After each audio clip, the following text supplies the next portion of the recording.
Hello les passionnés, on se retrouve aujourd'hui pour un petit tuto remplacement de roulement de roue avant. En attendant que le tracteur se termine, j'ai eu quelques surprises, mais on verra ça à la fin de vidéo. Je ferai un peu le tour, vous voyez un peu où j'en suis. Donc là on se retrouve sur la roue avant droite. Du coup pour changer ce roulement, donc là il faudra enlever le disque, étrier, support d'étrier, rotule de direction, rotule de bras de suspension qui est situé en dessous, le capteur ABS si jamais il est vraiment coincé dedans et que vous n'avez pas prévu d'en acheter un autre, laissez-le dedans, vous le débranchez un peu plus loin, comme ça vous êtes sûr de ne pas le casser, parce que en général ils aiment bien casser quand on les sort. Quoi d'autre? Et puis à la fin les deux vis sur celle-ci, c'est super simple, les deux écrous là. Si c'est l'amortisseur complet qui est serré dessus avec une seule vis, là c'est un peu plus chiant. Moi je coince un chasse à l'arrière pour écarter un tout petit peu la fusée et normalement ça sort bien. Donc là je vais une fois attaquer et on se retrouve tout de suite.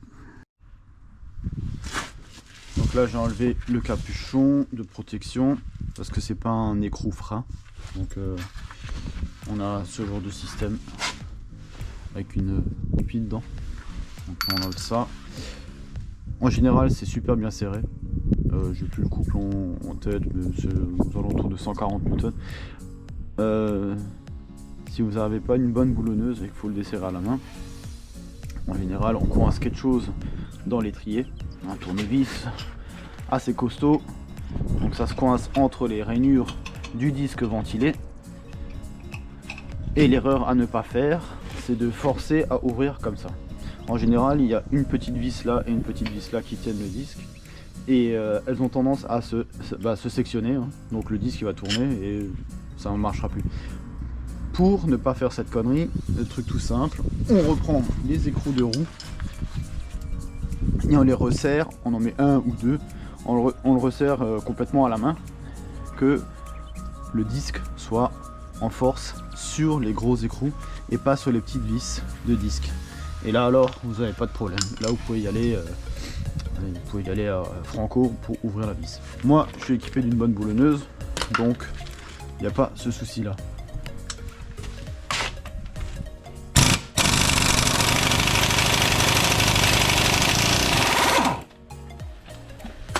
Et voilà, donc ça c'est le premier truc à faire.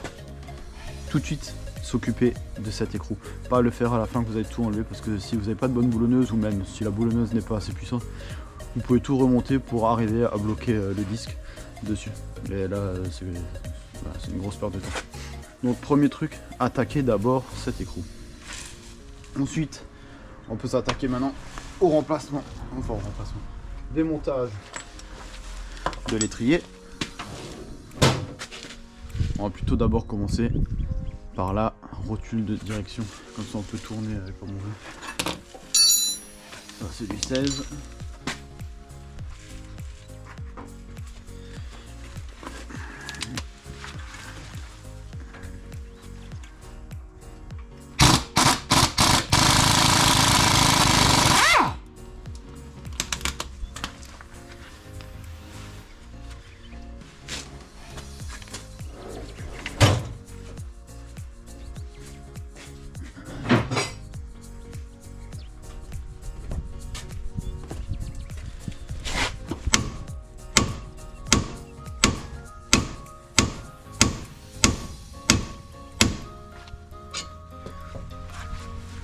Alors si vous n'avez pas d'arrache, si vous vibrez un petit peu là-dessus, pas besoin de taper comme un sauvage, hein. Si vous vibrez un tout petit peu avec le marteau, ça sort tout seul. Ça marche très très bien et on voit bien qu'il n'y a pas de marque, hein. Il n'y a pas de marque de marteau, hein. J'ai pas mis de marque du tout. On tapote et normalement ça sort. C'est assez rare que c'est vraiment grippé dedans.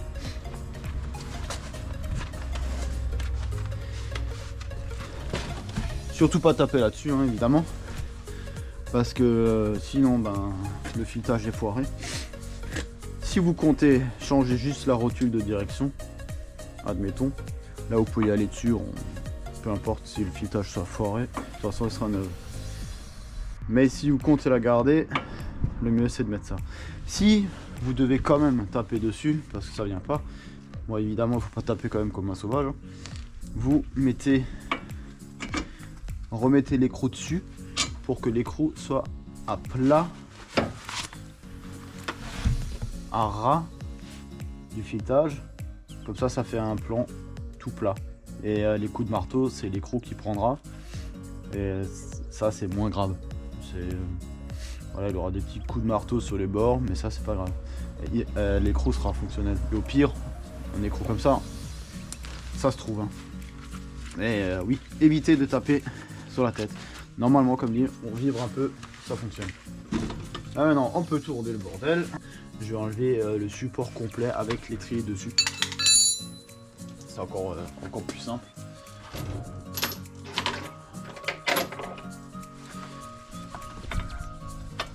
Ça c'est du 19.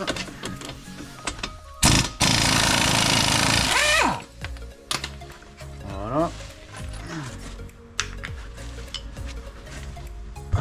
On écarte. Le trépied est chiant. On écarte un tout petit peu les plaquettes.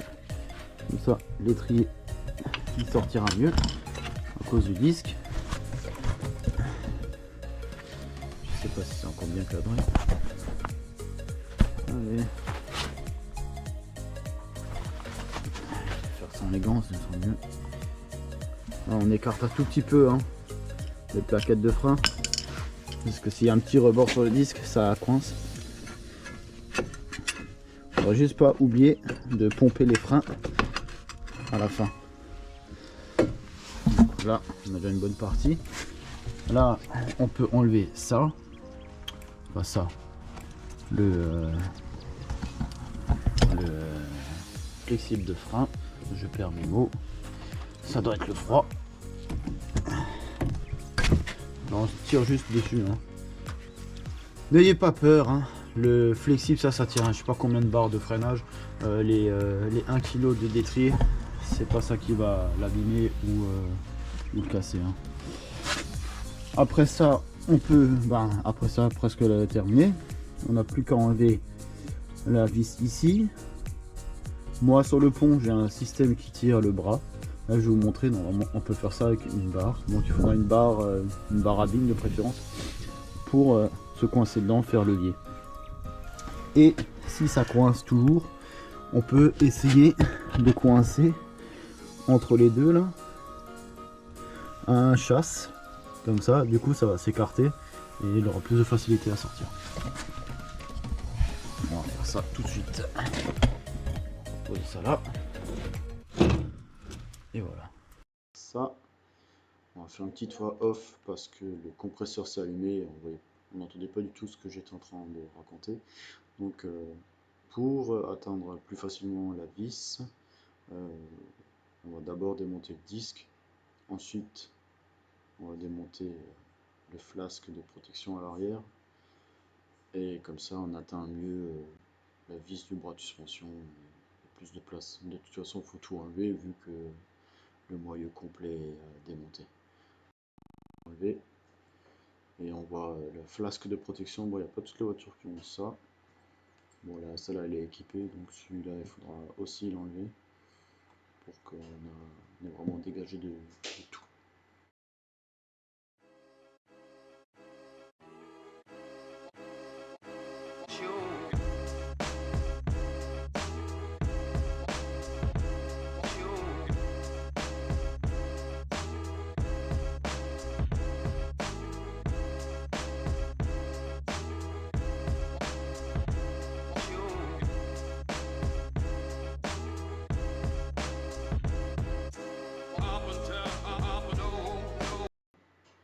Là, j'enlève la petite vis pour complètement enlever la flasque. Et là, maintenant, on est dégagé du tout. On a bien accès à la vis de bras de suspension. On a bien accès aussi au capteur ABS. Pour travailler, c'est plus agréable comme ça. Il y a plus de place. C'est nettement mieux.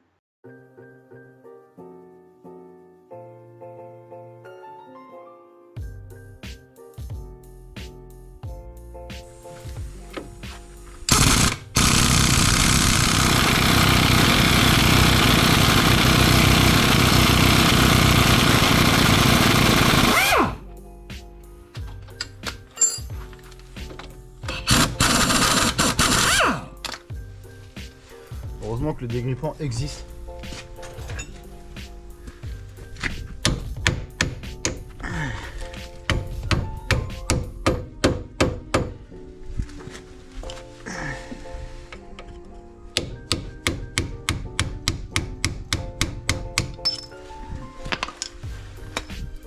Voilà, ça c'est fait. On va enlever le truc, on va encore enlever, essayer d'enlever le capteur. Mais je crois que c'est pas gagné. Je crois bien que c'est pas gagné du tout. Parce que le trou est bien amoché.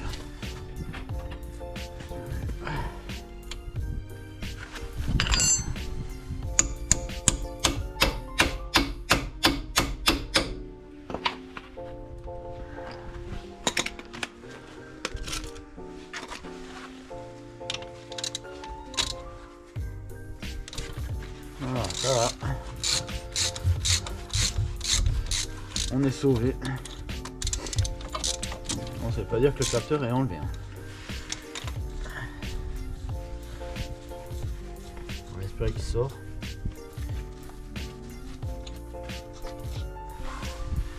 Ça m'a l'air tout bien brouillé tout ça. À mon avis, ça va être mort. Celui-là, il sortira pas, c'est clair.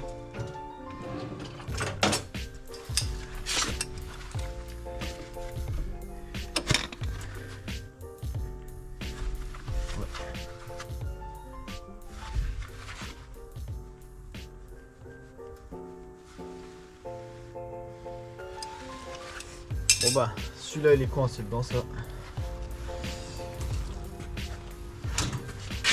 Avec vos câbles.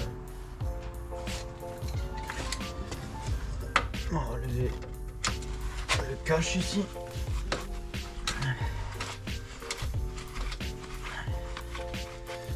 Pour trouver où il est branché.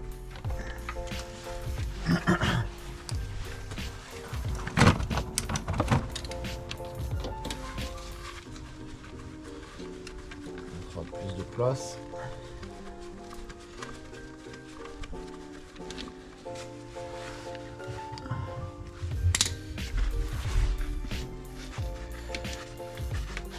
De toute façon, je devais checker.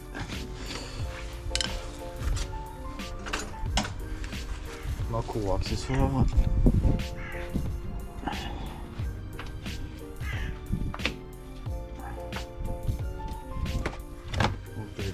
Enlever ce cache.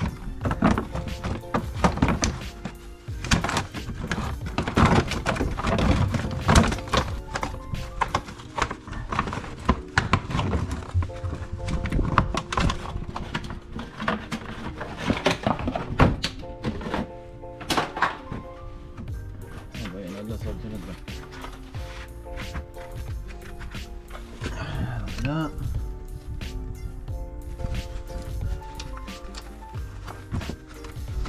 Il est juste là. Et voilà.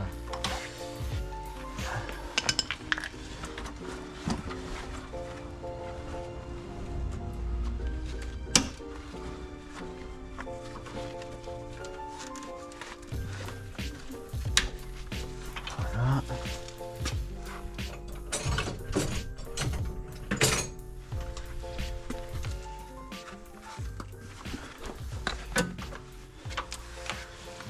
Et voilà. Donc, comme dit, s'il fonctionne et que vous comptez pas le changer, laissez-le dedans. C'est pas ce qu'il y a de plus embêtant. Un truc aussi, avant d'enlever la rotule, regardez bien que le cardan il bouge déjà. Pour pas tirer sur tout le cardan.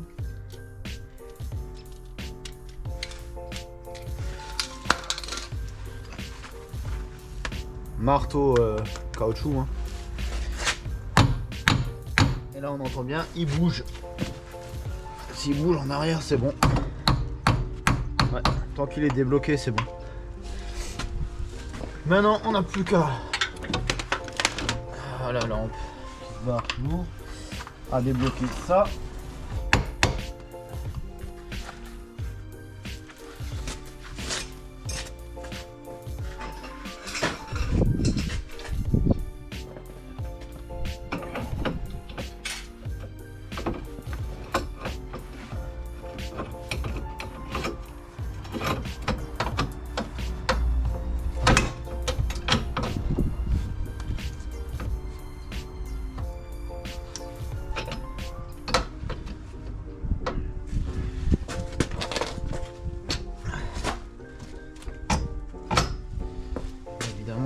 sort pas.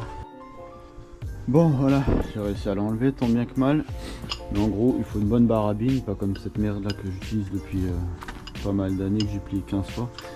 Vous rentrez en travers, puis vous faites levier vers le bas.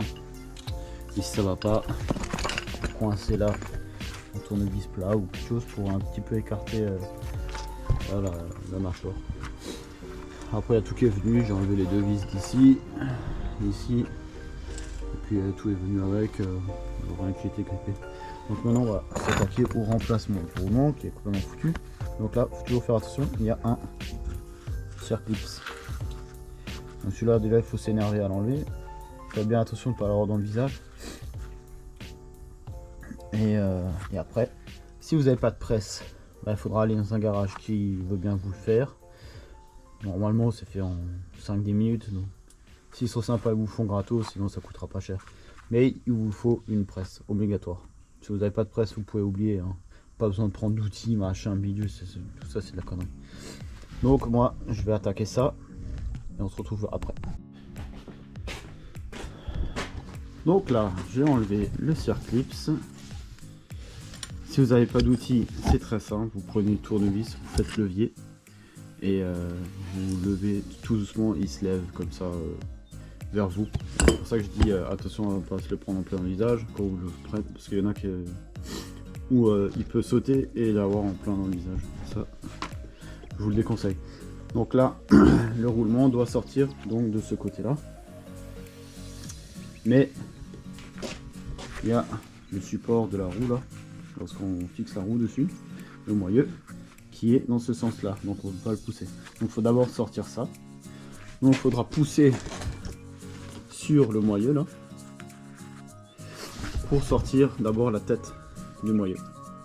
Donc il y aura toujours une bague, la bague extérieure du roulement qui viendra avec, ça c'est systématique. Je vous montre, il faudra le couper à la flex. Normalement, si on le chauffe bien rouge, comme on peut voir sur certaines vidéos, mais bon, il faut déjà avoir un bon chalumeau pour arriver à le faire. Et puis c'est pas le pied pour le moyeu. Donc moi je le coupe, ça fait peut-être une toute petite entaille dans le moyeu, mais ça fait rien du tout. Et comme ça on peut l'enlever. Et ensuite, après, le roulement, hein, le reste, il faudra le pousser alors de ce sens. Donc voilà. Lui là on voit très bien qu'il était complètement schrack. Hein. Là, on voit une marque de billes. On voit les marques des billes.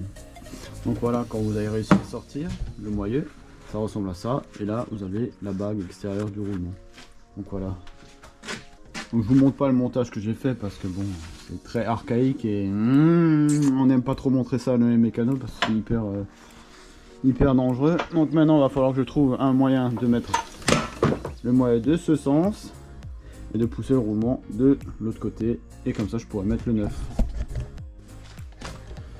Donc voilà, vous prenez une meuleuse d'angle et vous faites une entaille comme je viens de le faire, et vous n'allez pas trop loin pour pas couper dans le moyeu.